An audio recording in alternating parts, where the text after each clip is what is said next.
Difficult as it is to have to report, violent crime is an issue school systems all across the country are having to deal with. We here in the Piedmont had that fatal shooting at Mount Tabor High School in Winston-Salem at the beginning of the last school year. And according to the National Center for Education Statistics, nearly 3/4 of schools in the United States reported some type of violent crime over the last couple of years, and experts believe a good number more go unreported.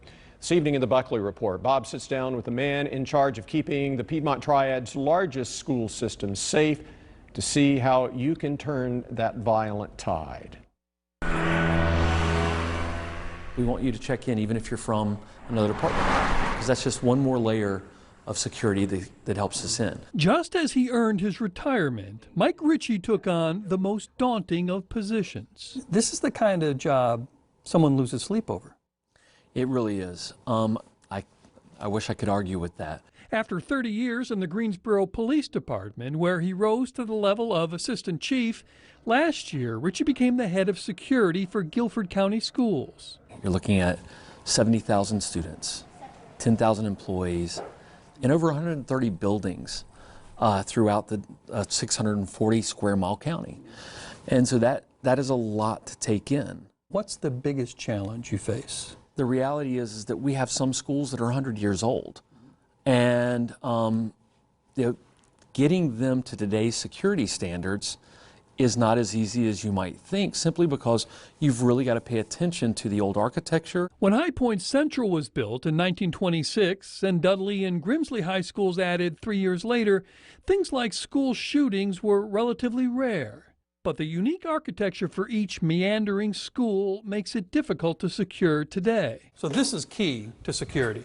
It is. So what we're looking at now is a vestibule. For the last 13 years, all schools in Guilford County have these security vestibules, and they hope to add them to older schools. So I'm going to let it lock. Now we are essentially locked into this part. And if we were coming in the front door, we would have never made it to that side. But aesthetically, this is still welcoming. But when you come in here, it kind of gives you a little bit of pride. You see Torrey Holt's jersey over here in the corner, and then you see the trophy footballs.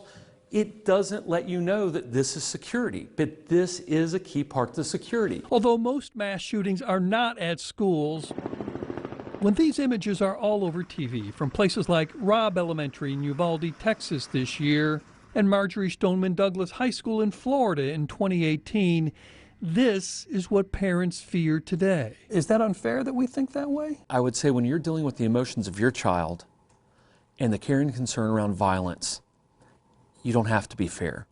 So we need to be looking at this. We need to be thinking of it. The reality is that school shootings still account for well less than 1% of all violence to children. So Ritchie and the school systems have invested heavily in other equipment that can keep schools safe. Only the one door opens. Without making kids feel as if they're in a prison camp. You're going to immediately be put into an area where you're funneled to go towards a screener. Designed not just to see weapons, but show exactly where they are. It's made to really screen for guns. Okay. And that's what we're looking for. So some knives it'll pick up, but our main worry is mass casualty situations.